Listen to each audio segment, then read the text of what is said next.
Good morning बच्चों। जैसा कि हम शब्दों के भेद देख रहे हैं, सबसे पहला भेद हमने संज्ञा देखा था और संज्ञा में दूसरा भेद है जातिवाचक संज्ञा। अब जातिवाचक संज्ञा की जो परिभाषा है वो इस तरह है कि जिस शब्द से किसी जाति के सभी प्राणियों या पदार्थों का बोध होता है उसे जातिवाचक संज्ञा कहते हैं। अब उदाहरण ले लीजिए, लड़का, पशु पक्षी, वस्तु, नदी, मनुष्य, पहाड़, फिर बच्चा, जानवर, नदी, अध्यापक, बाजार, गली, पहाड़, खिड़की, स्कूटर आदि। ये जो सारे शब्द हैं वो एक ही प्रकार के प्राणी, वस्तु और स्थान का बोध करा रहे हैं, इसलिए जातिवाचक संज्ञाएं हैं।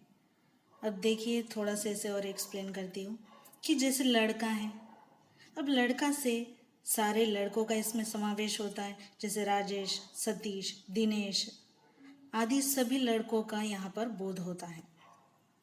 पशु पक्षी है, पशु पक्षी जाति है, तो इसमें गाय, घोड़ा, कुत्ता आदि सभी जाति का बोध होता है। अब वस्तु है, वस्तु से मकान, कुर्सी, पुस्तक, कलम आदि का बोध होता है। अब जैसे ही नदी कहा कि सारी नदियों का इसमें समावेश होता है, फिर चाहे वो गंगा हो, यमुना हो, कावेरी हो, गोदावरी हो, इन सारी नदियों का बोध होता है। अब जैसे हम मनुष्य कहते हैं, तो मनुष्य कहने से क्या होता है, संसार की सारी मनुष्य जाति का यहाँ पर बोध होता है। जैसे हम कहते हैं कि मनुष्य जाति, यानी सारे मनुष्य का इस मनुष्य जाति में समावेश होता है। अब पहाड़, पहाड़ कहने से सभी प्रकार के पहाड़ों का इसमें समावेश होता है। इससे यह समझ में आता है कि जातिवाचक संज्ञा में उस संज्ञा से उसकी जाति का पता चलता है, फिर वो मनुष्य जाति है या प्राणी जाति है या कोई और जाति है, इस बारे में पता चलता है। अब आगे संज्ञा का तीसरा भेद वो है भाववाचक संज्ञा। भाववाचक संज्ञा, इसकी जो परिभाषा है, इसकी जो व्याख्या है वो इस तरह है, जिन शब्दों से किसी प्राणी या पदार्थ के, ध्यान से सुनिए, किसी प्राणी या पदार्थ के गुण, दोष, भाव, स्वभाव या अवस्था का बोध होता है, उन्हें भाववाचक संज्ञा कहते हैं। अब उसमें भाववाचक संज्ञा में देखिए, थकान आती है, मिठास, बुढ़ापा, गरीबी, आज़ादी, हंसी, चढ़ाई, साहस, वीरता, इन सारे शब्दों का किसी इसमें भाव पता चलता है, किसी में गुण पता चलता है, तो किसी में अवस्था का और क्रिया का पता चलता है। इसीलिए ये सारी जो संज्ञाएं हैं वो भाववाचक संज्ञाएं हैं। अब उदाहरण के तौर पर देखिए, उत्साह, ईमानदारी, बचपन। अब इन उदाहरणों में देखिए, उत्साह ये मन से जुड़ा हुआ है, ये भाव है। उत्साह एक भाव है, ईमानदारी ये गुण है। ईमानदारी इस शब्द से गुण का बोध होता है, तो उत्साह इस शब्द से भाव का बोध होता है। अब बचपन ये जीवन की एक अवस्था है, जैसे बुढ़ापा अवस्था होती है, उसी तरह बचपन एक अवस्था है, तो यहाँ पर इस अवस्था का पता चलता है, यानी बोध होता है।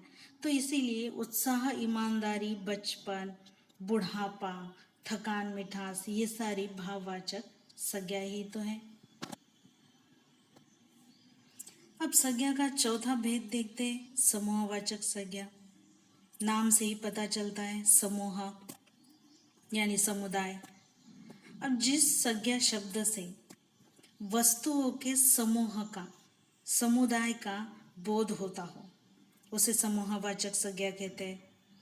जैसे अब व्यक्तियों का समूह हो या वस्तुओं का समूह हो।